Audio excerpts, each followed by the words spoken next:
Sampurasun Wadia Balad ATE official di mana wae ayana. Alhamdulillah wa syukru ala ni'amillah. Kalayan diwuwuh ku Qobul anu maha agung, dibarengan ku pangijabah anu maha kawasa, diiring ku kadeudeuh kanyah Gusti anu maha suci. Urang ayeuna dugi kadangat ayeuna masih keneh tiasa ditepang dangukeun deui dina acara anu matuh kamemet urang sadayana.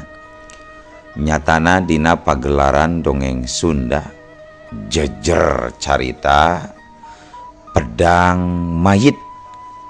Ayeuna bagian anu ka-2 welasnanya pamiarsa. Ieu dongeng mangrupikeun buah karyana Kang Asep Rudiat Pajrin di Palihan Bogor. Kangge Kang Asep ngahaturkeun rewu nuhun laksa keti kabingahan, rehna parantos ngintunkeun naskah sakaligus ngawidian mamang kangge medar ieu dongeng dina channel ATE official ieu. Atuh sumangga kanu teu acan subscribe kantun subscribe heula, ngarah langkung pogot sareng langkung semangat deui kasih mamangna dina enggoning medar ieu dongengna. Nging hilap di like di komennya nu saseueur-seueurna. Lainna naon, mamang masok bingah kitunya upami maosan komentar-komentar ti para wargi sadayana teh. Kalintang bingahna deui upami mah link video mamang ieu dipangserkeun atanapi dipangbagikeun. Atuh ngarah teu nyangkolong tingkana waktos sumangga ayeuna mah urang lajengkeun deui dongeng pedang mayit bagian anu ka-2 welasna. Kumaha salajengna, parsamakna, betot simbutna, pagan heula tali kolorna, bisi morosot, merezel, antung-antungan di tengah jalan. Tumpak pak pak, dung dung pak pak pak pak, dung dung dung pak pak pak, dung dung dung dung.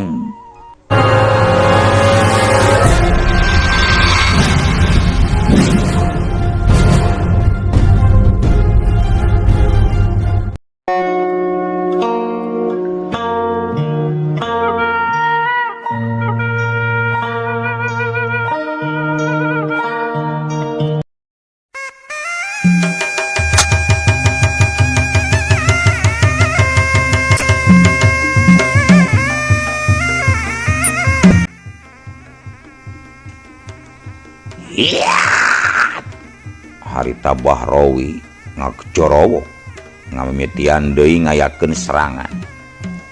Sapasang leungeunna anu ngabentuk cakar nyolongkrong ka hareup.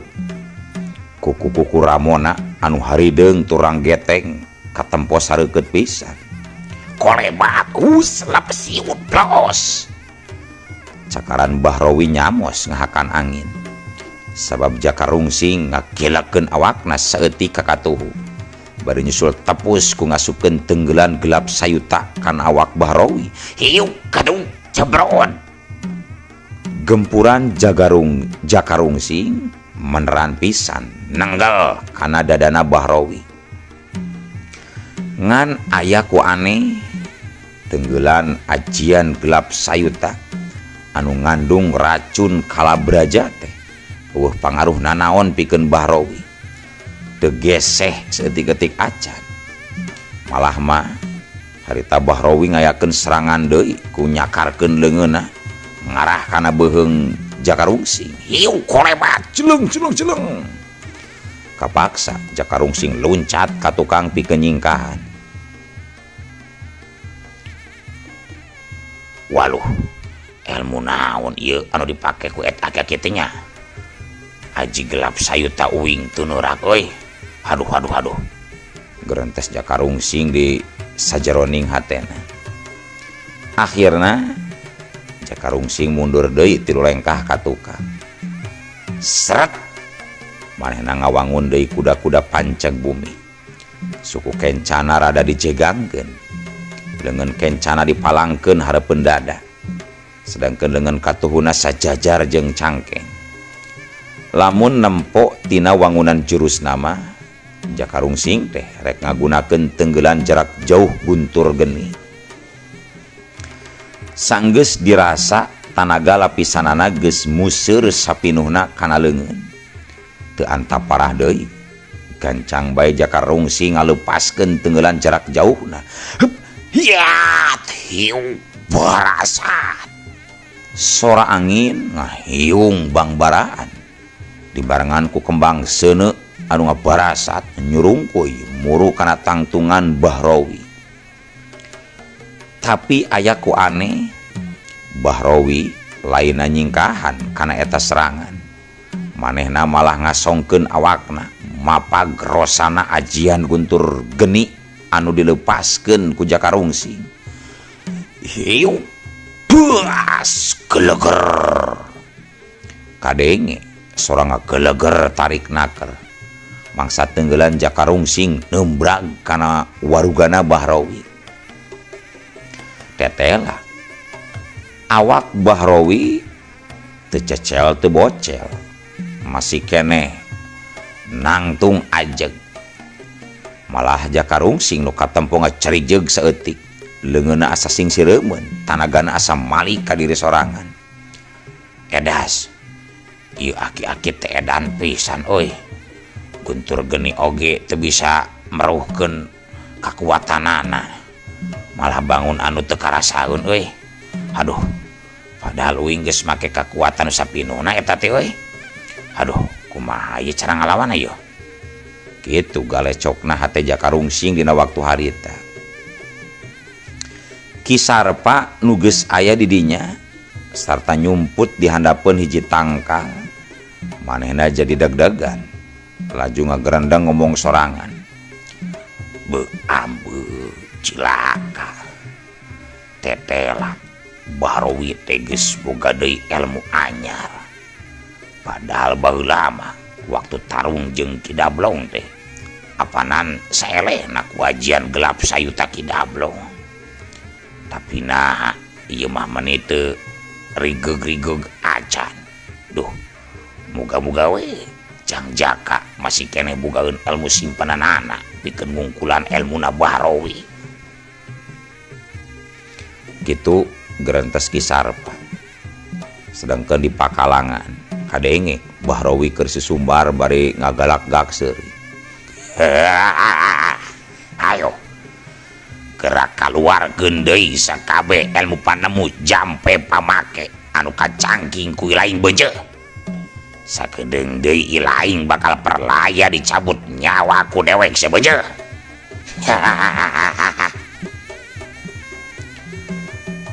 Akhirna Jakarungsing eueuh pilihan deui.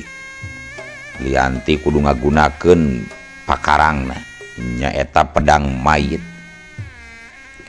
Sabab ceuk pikirna lamun ngagunakeun elmu tenggelan mah taya hartina geus tangtu moal teurah. Atuh seret pedang mayit dilugas. Seperti biasa pakarang nu tadina siga bedog sepate sanggeus kaluar tina warangkana mah jadi panjang sarta beremburaha rupana. Lianti eta oge bari ngaluarkeun bau bangke anu kacida santerna.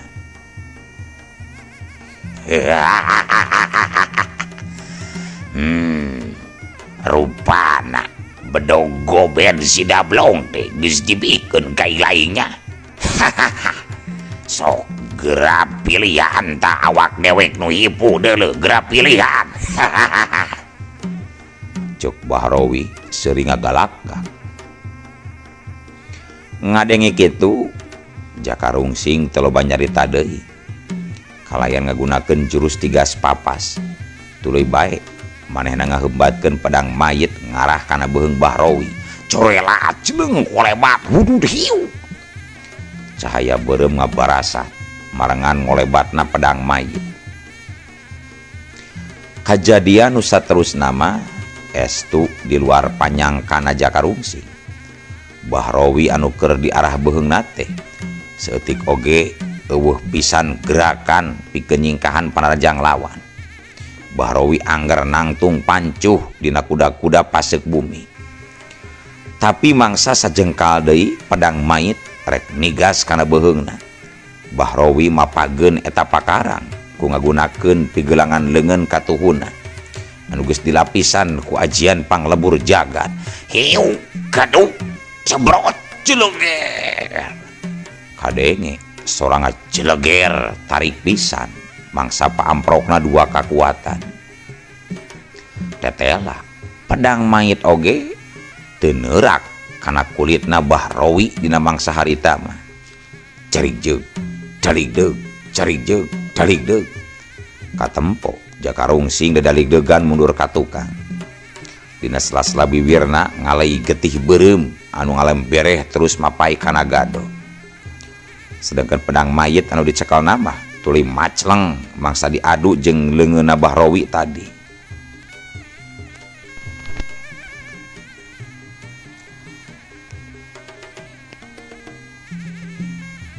Bu ambo cilaka kaya kieu mawing teh euy.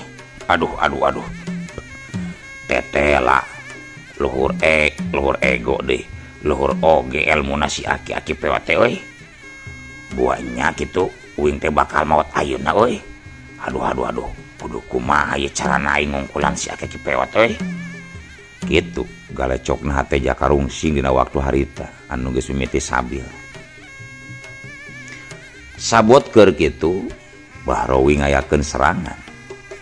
Manehna ngalepaskeun deui tenggelan panglebur jagat. Sanajan keur dina kayaan peureum bari ngarasakeun dadana anu nyeri sarta leungeunna anu asa komper. Tapi tali rasana anu geus asa kalati ngajadikeun Jakarungsing bisa ngarasakeun ayana bahaya anu ngancam kana kasalamatan jiwana. Jorela jeleng kalayan ngagunakeun ilmu ngahampangkeun raga sarta ilmu tameng raga. Jakarungsing luncat ka luhur mangsa ngadengi aya angin anu muruk ka dirina. Hiu plos duar geleger. Hiji tangkal kai harita keneh hancur lebur kaduruk ku ajian panglebur jagat anu nyamos tina sasaran. Nempo seranganana anu gagal, Bahrowi dengan tep kitu bae. Tuluy manehna ngalepaskeun deui tenggelanana ka lebah Jakarungsing anu harita masih keneh ngalayang di luhur. Seak, cobrot, aduh. Jakarungsing nu harita teu sempat pikeun ngejat, kadenge ngoceah. Mangsa awakna kateumbrag ku tenggelan aji panglebur jagat anu dilepaskeun ku Bahrowi. Kalayang kubrag. Jakarungsing ragrag nangkarak bengkang ngabebengkang luhur lemah. Awakna asa remuk satulang sandi. Getih anu bijil dina sela-sela bibirna beuki ngalobahan. Sakitu mah kawilang kuat oge daya tahan Jakarungsing teh. Cacakan lamun teu dibenteng ku aji tameng raga mah geus tangtu manehna bakal ajal perlaya ngemasing pati sabab tenggelan panglebur jagat nanggal pisan kana awakna. Aduh.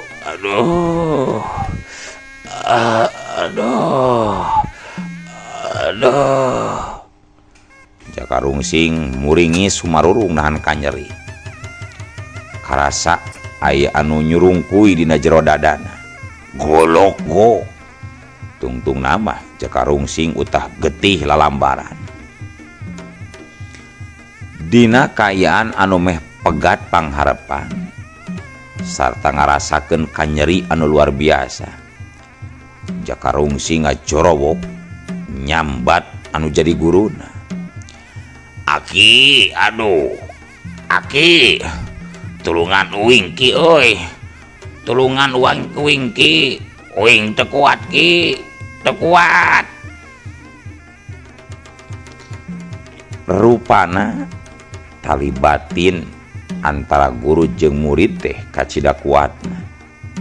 Nyatana najan nya oge Jakarungsing teh ukur jumrit dina jero hate mangsa sasambat kanu jadi guruna, tapi eta jeritan teh parat kacadas ngampar serta nepi kana pangdenge batina Ki Dablong guruna.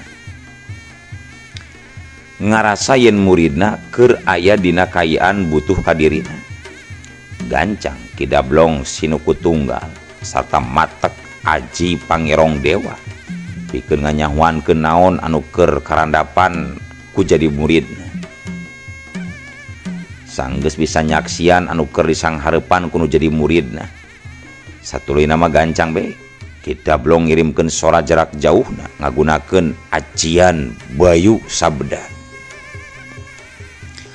Saluyu jeung ngaranna Bayu Sabda anu ngandung harti sora angin, mangrupakeun hiji elmu anu digunakeun ku para jawara pinilih zaman harita pikeun ngayakeun wangkongan atawa mere warta di tempat anu anggang.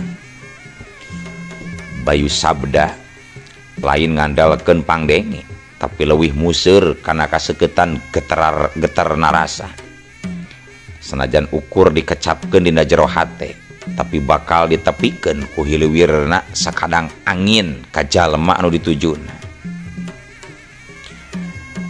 Jaka murid Aki lawan anu keur disanghareupan ku ilaing teh nyaeta Barowi anu kungsi eleh ku dewek baheula.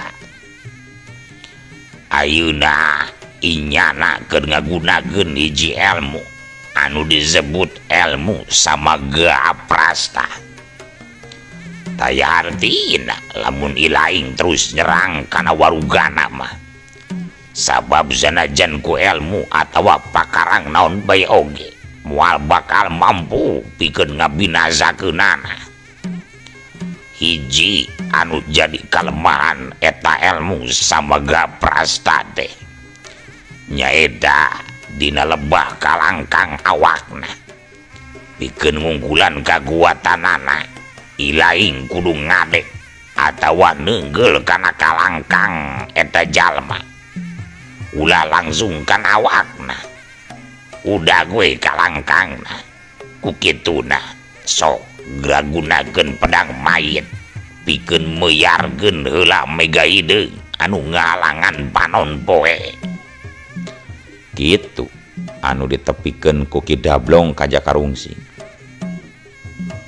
Sanggeus teu kadenge deui sora nu jadi guruna, kalayan ngagunakeun sesa tanagana. Kuniang Jakarungsing nguniang hudang, carijeug bari dina kayaan jumarijeug balukar tina tatu di jero anu karandapanana. Jakarungsing ngadeukeutan ka lebah nancebna pedang mayit. Sanggeus ngatur heula napasna sakedeung pikeun ngumpulkeun deui kakuatanana. Sret, pedang mayit dicabut. Satuluyna mah kalayan ngagunakeun jurus jamparing langit. Pedang mayit teh dibabetkeun ka awang-awang. Hiu flower kalawang blesur. Pedang mayit nyuruwuk ka luhur dina kacepetan anu kacida gancangna. Peludak geleger. Kadenge sora anu tarik naker. Mangsa pedang mayit nembrag kana mega hideung anu ngagulung di langit eta patempatan. Astana Karaman karasa inggeung bakating kurosa bantrokna dua kakuatan antara kakuatan Mega Pras sama Gaha Prasna jeung pedang mayitna Jakarungsing. Sanggeus kitu kaya anu tadina poek haleungheum teh launan jadi caang deui sabab mega hideung anu jadi kunci kakuatan elmu sama Gaha Prasta teh geus papeuyar kasengledkeun ku kakuatanna pedang mayit. Nempo kajadian sarupa kitu Bahrowi jadi ngaranjuk kaget, hatena mimiti tagiwur. manehna sieun lamun jadi lawan geus bisa nyaho kana pangapesan dirina.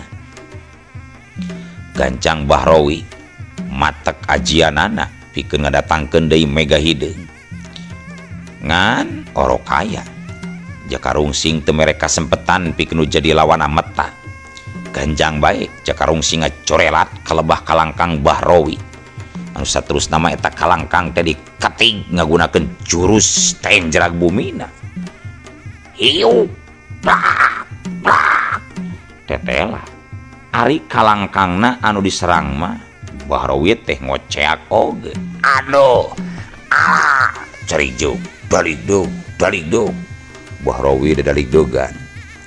Sanggeus kitu Jakarungsing ngacungkeun leungeun katuhuna ka luhur pikeun mapag pedang mayit anu geus nyurungkuy deui turun ka handap. Siut keup pedang mayit ditewak perahna. Satuluy nama diheumbatkeun ka lebah Bahrawi. Siut goblok tetela ari ngarah kana awak nama anggar ngageblug teu neurah. Jakarungsing teh eleh geleng kalain ngagunakeun sesa tanagana nu aya. Pedang mayit ditubleskeun kana beuteung Bahrawi. Srat sanajan teu neurah tapi ngabalukarkeun awak Bahrawi kadorong mundur ka tukang. Dina kayan pedang mayit anu masih keneh napal dina beuteungna Bahrawi. Jakarungsing deku nu saterus nama awak Bahrawi teh diangkat ku pedang mayit sarta dialungkeun ka luhur. Seret kalawang awak Bahrawi ngalayang. Sanggeus kitu ngan sakilat Jakarungsing nancepkeun pedang mayit kana taneuh. Meneran kana kalangkang ti korona Bahrawi pisan kalayang cerep. Bahrawi ngecerit di awang-awang ti korona tobros parat kana punduk koleang kubrak. Jakarungsing namru alatan beakeun tanaga sarta tatu jerona anu beuki parna. Satuluna mangacoprak teu inget di bumi alam. Nempok kitu gancang Kisarpa kaluar ti panyumputanana. Tuluy muru nyamperkeun ka lebah ngagolirna Jakarungsing. Barang jeung nepina Kisarpa ka lebah Jakarungsing. Kubrak. Awak Bahrawi murag kana taneuh. Tuluy kokosodan siga hayam meunang mencit. Tayoh nama eta jawara kolot teh keur syakarat ngalepaskeun nyawa. Sabab ti korona bolong kasabet kalangkangna ku pedang mayit. Pikeun sawatara lila kadenge sora sesegrok tina ti korona anu copong. Tungtung nama Bahrawi teh teu usik malik deui. Palastra dina kayaan boleboran ku getih dina palebah beuheungna. Kisarpa geus teu malih reka Bahrawi. Manehna museur kana kayaan Jakarungsing. Kalayan ngagunakeun elmu anu kapamilik sapinuhna. Kisarpa nyabut pedang mayit anu nancap dina taneuh. Tuluy eta pedang teh diasupkeun kana warangkana anu disoren ku Jakarungsing. Sanggeus bau bangke teu kaambeu deui mah Kisarpa jadi daluasa pikeun nulungan Jakarungsing. Sabab tanaga jerona geus teu dipake nadah kakuatan tina pamorna pedang mayit anu nyegak bau. Teu loba nyarita deui gancang bae awak Jakarungsing teh dipanggul tuluy dibawa balik ka imahna. Sanggeus rada anggang ti astana Karaman. Horeng di dinya geus loba warga urang lembur. Maranehanana datang teh sabab ngadenge sora anu pating geleger di lebah astana Karaman.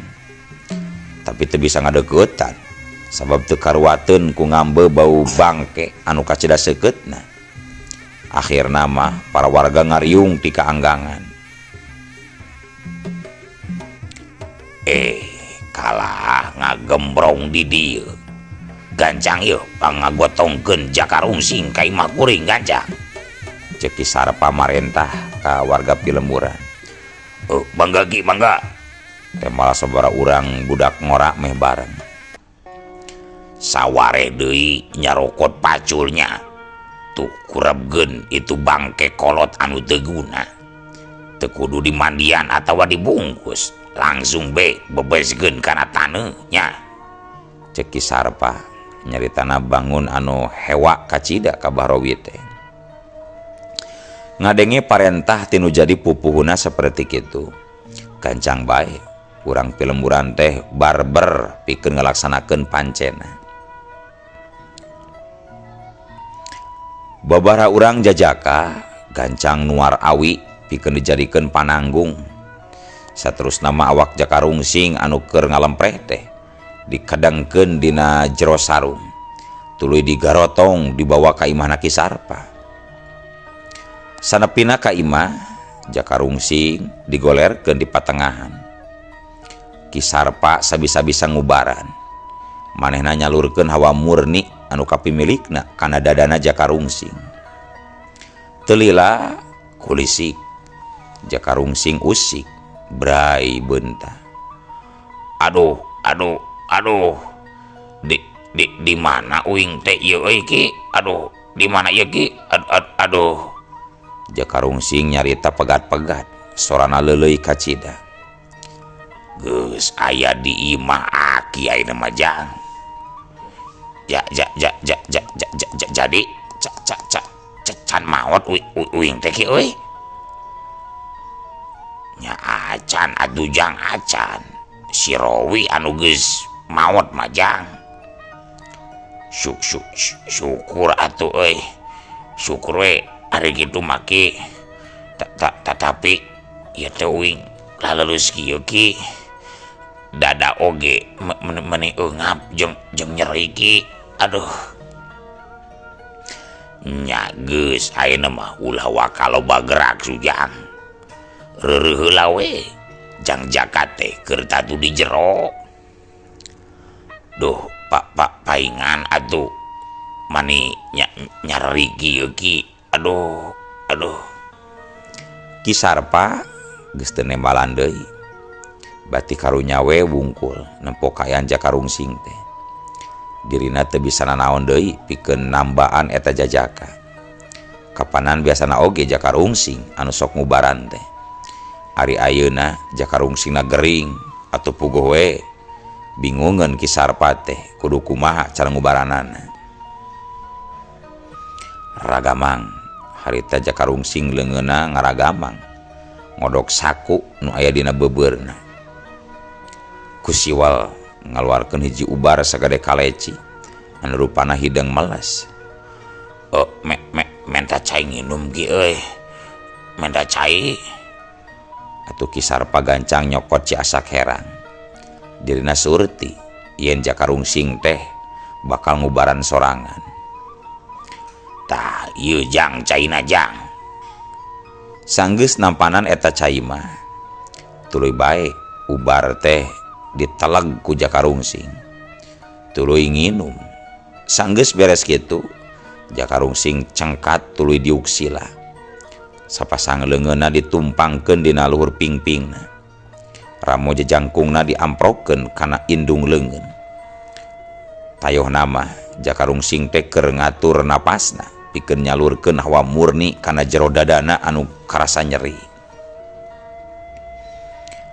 Sabot keur sila kitu kadenge Ki Dablong nyarita ngagunakeun aji bayu sabda anu ukur kadenge ku Jakarungsing wungkul.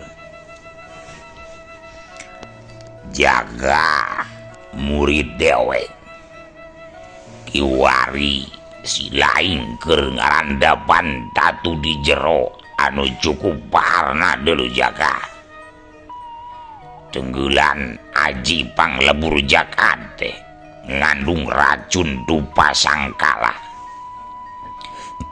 Ari racun dupa sangkala mangrupakeun hiji racun anu bakal ngaruksak kana sakabeh anggota awak bagian jero.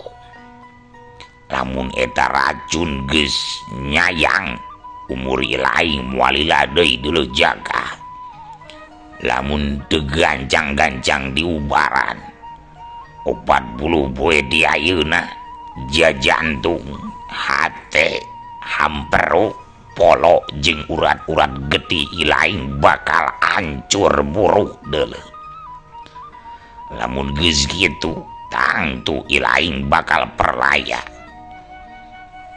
sakanya odewe ukur hiji ubarna nyaeta kudu ku getih kijang kancana nu aya di leuweung larangan ku kiduna lamun awak ilaing geus rada genah gancang gerateangan eta piubareun teh sangkan ilaing bisa terus kumalendang di alam pikeun ngabasmi sakabeh tindak laku kejahatan jeung kangkaramurgaan jaga. Jep geus kitu mah jadi jempling deui.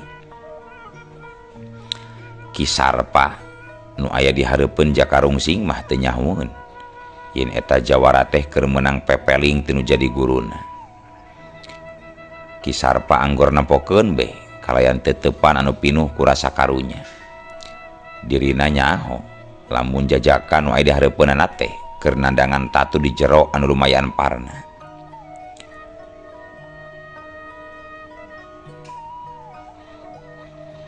Bah, cios teh nyandak susu teh bah. Keur kitu kadenge Nyi Rokoyah satengah ngaharewas nyarita ka Ki Sarpa. Oh nyanyi tapi tong ayeuna isukan diwela Kunaon kitu bah? ayeuna mah waktosna to Zep. Oh, atuh ku kitu ku kieu nama. Euleuh waktosna kabujeng Seep Wadia Balad ATE official. Keun atunya ieu dongeng teh urang cekapkeun we heula dugi ka dieu.